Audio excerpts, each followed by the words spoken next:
बाप रे, मेरी तो जान में जान आ गई। एक पौधे को तोड़ के मुझे चिंता हो रही थी, परंतु अब मुझे इतने सारे पौधों को साथ में देखकर हृदय को शांति मिल रही है। इस आनंद के लिए मेरी बहन सीता ही उत्तरदायी है।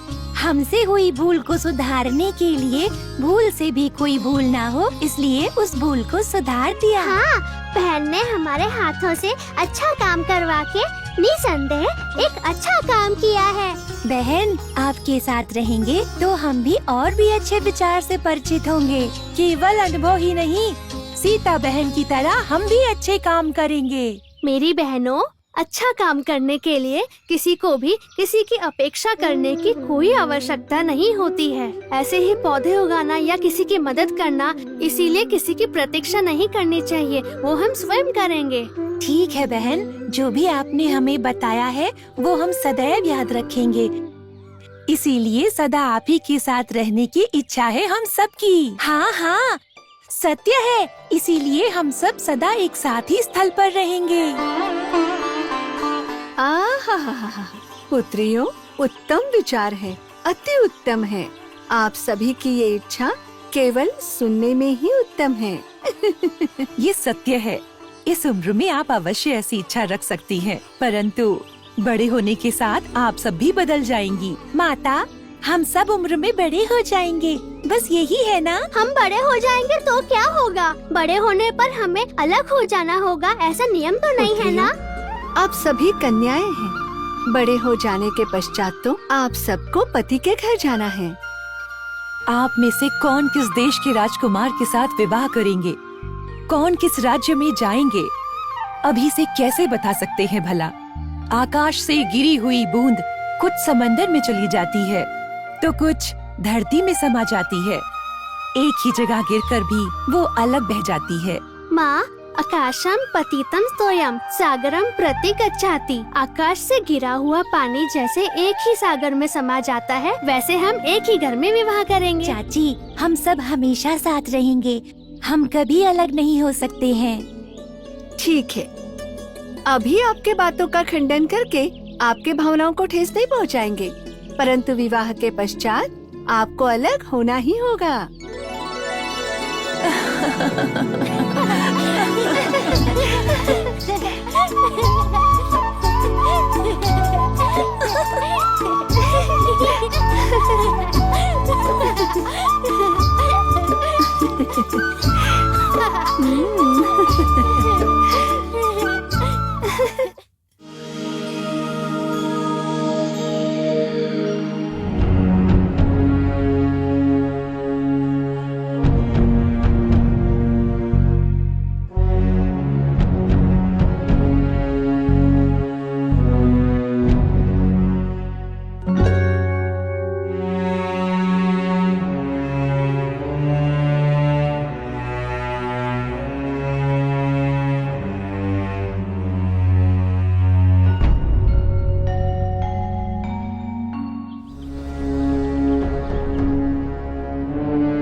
अति सुंदर रामचंद्र, उत्तम। तुम्हारे बाण का लक्ष्य अनुपम है। राम के बाण का लक्ष्य कभी नहीं चूक सकता। तुम्हारी कीर्ति सदैव बढ़ेगी। ये सब आपकी कृपा है गुरुदेव।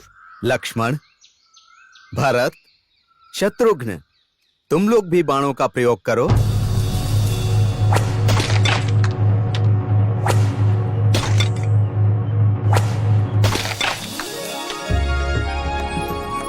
उत्तम भ्राता, अति उत्तम। अपने बाणों से निशाना लगा के आप सभी ने उत्तम चर्चा का प्रमाण दिया है। गुरुदेव, मेरे सभी भ्राता भी बाण प्रयोग में पूर्ण रूप से निपुण हो चुके हैं ना? हाँ रामचंद्र, तुम्हारे सभी भ्राता तुम्हारी तरह अस्त्र विद्या में पारंगत हैं, परंतु उन्हें अभी अभ्यास की आवश्यकता है। देखो, अब तुम सबको एक असामान्य विद्या का प्रयोग करके दिखाना होगा। बताइए गुरुदेव, आपकी कृपा से हम आपकी अपेक्षा को पूरा करने का प्रयास करेंगे। गुरुदेव, अब हम कौन से अस्त्र का प्रयोग करके दिखाएं?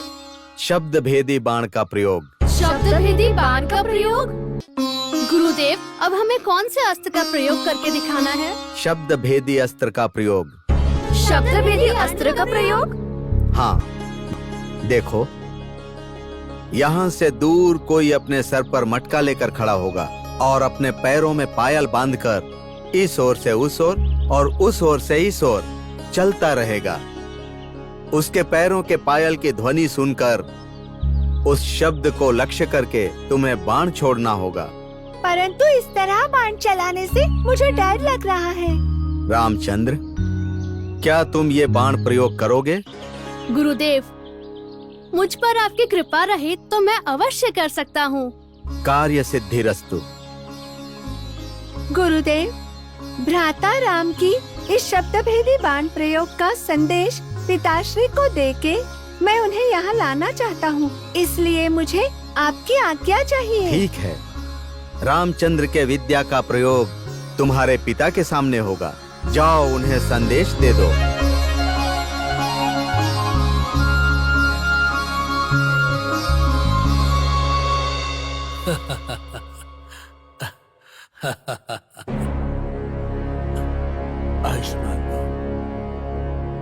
पिताश्री, भ्राता रामचंद्र शब्द भेदी विद्या का प्रयोग करने जा रहे हैं। किसी को अपने सर पर मटका रखना होगा, उसे पैरों में पायल बांध के फिर इधर उधर चलना होगा और उस पायल की आवाज सुनकर उन्हें बाण प्रयोग करना होगा। क्या? परंतु ये कार्य बालक पुत्र राम के लिए कठिन होगा। नहीं नहीं, मुझे इसे रोकना होगा। मैं ऐसा क्यों सोच रहा हूँ? पुत्र राम सामान्य बालक नहीं है, वो दशरथ पुत्र है। उसका निशाना कभी नहीं चूक सकता। हाँ, मुझे उसके शब्द भेदी बाण का प्रयोग देखना होगा। कुछ नहीं, चलिए।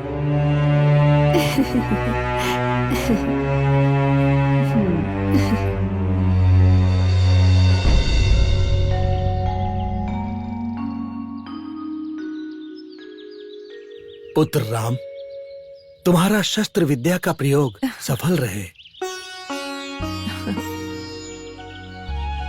आयुष्मान भवा। पुत्र राम, जाओ अपनी विद्या के प्रयोग से सबको आनंद प्रदान करो।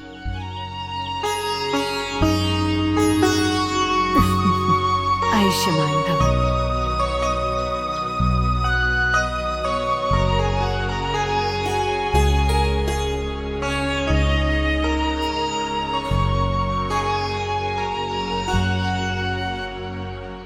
रामचंद्र, तुम एक संधि ग्रही हो। कितना भी कठिन विषय क्यों न हो, उसे एक बार ही सुनकर उसे सिद्ध करके सीखने की क्षमता है तुम में। शब्दों को सुनने के लिए एकाग्रता चाहिए। चल रहे वस्तु के बारे में समझना चाहिए। बाण की गति और उसे पहुंचाने का समय, ये सब कुछ ध्यान में रखकर बाण का प्रयोग करना। जो आज्ञा गुरुदेव।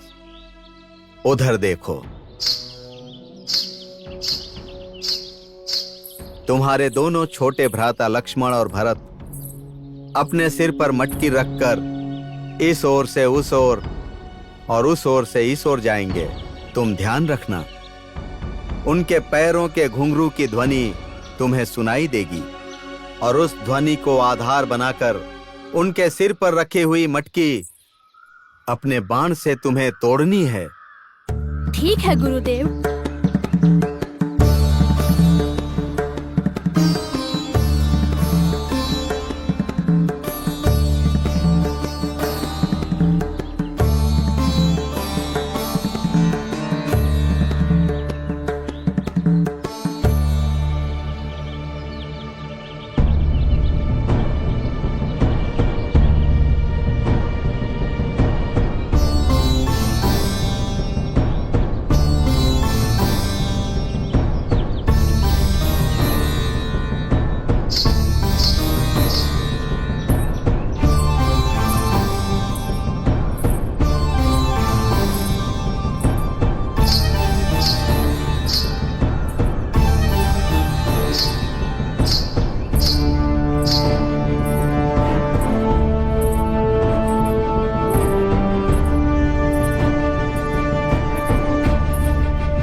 पुत्र राम नहीं, रुक जाओ।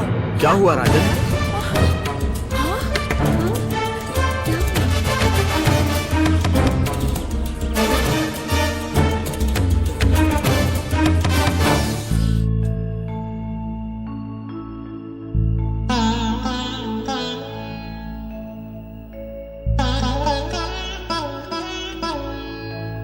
प्रभु, पुत्र राम के शब्दभेदी बाण का प्रयोग देखकर आप प्रसन्न होंगे, मुझे ऐसा लगा था। परंतु आप किसी चिंता में डूबे हो। ऐसा क्यों प्रभु?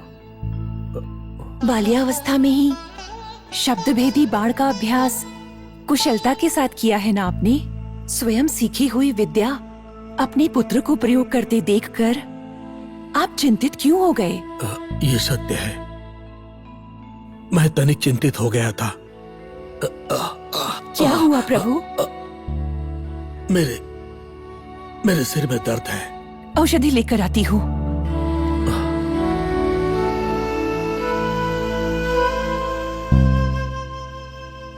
अपने जीवन में किए गए अपराध को किसी से कैसे कहूं? नहीं कह सकता मैं नहीं कह सकता, नहीं कह सकता, नहीं कह सकता।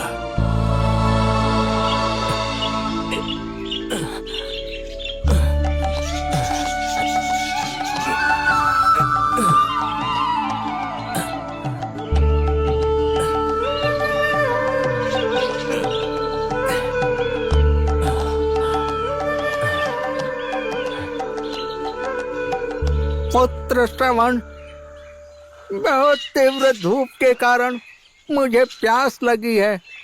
मुझे पीने के लिए जल ले आओ पुत्र। ठीक है पिताश्री, ऐसा लगता है यहीं कहीं आसपास मुझे जल मिल जाएगा। मैं जाकर लेकर आता हूँ।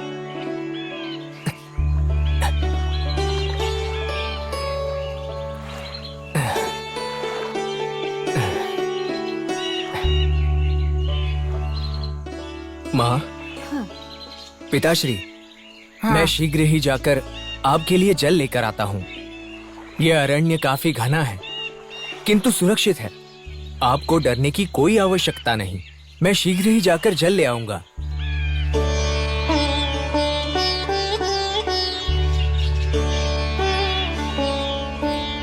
हमने केवल 1-2 वर्ष तक ही पुत्र श्रवण को हमारे कंधे पर उठाया, परंतु वो अपना पूरा जीवन हमें अपने कंधों पर लेकर घूम रहा है।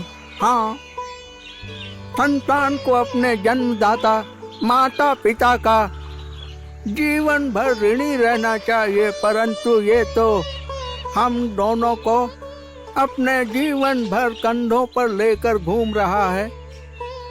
इस कारण हम ही लोग इसके ऋणी हो गए हैं। ईश्वर ने हमारी आंखें छीन ली है, परंतु हमें इतना आदर्श पुत्र देकर हमारी आंखें बना दिया है।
हमारा पुत्र हमें जल लाने गया था, परंतु उसके बदले हमें जल पिलाने वाले तुम कौन हो बेटा? मैं रघुकुल वंश का, अयोध्या का अधिपति राजा दशरथ हूँ। है महाराज दशरथ। आहा, सुंदर, अति सुंदर। इन भगिनियों में कितना प्रेम दिख रहा है। इनके अंदर के प्रेम को परखने के लिए एक छोटी सी परीक्षा लेता हूँ। नहीं, नहीं, नहीं, नहीं, नहीं, नहीं, नहीं,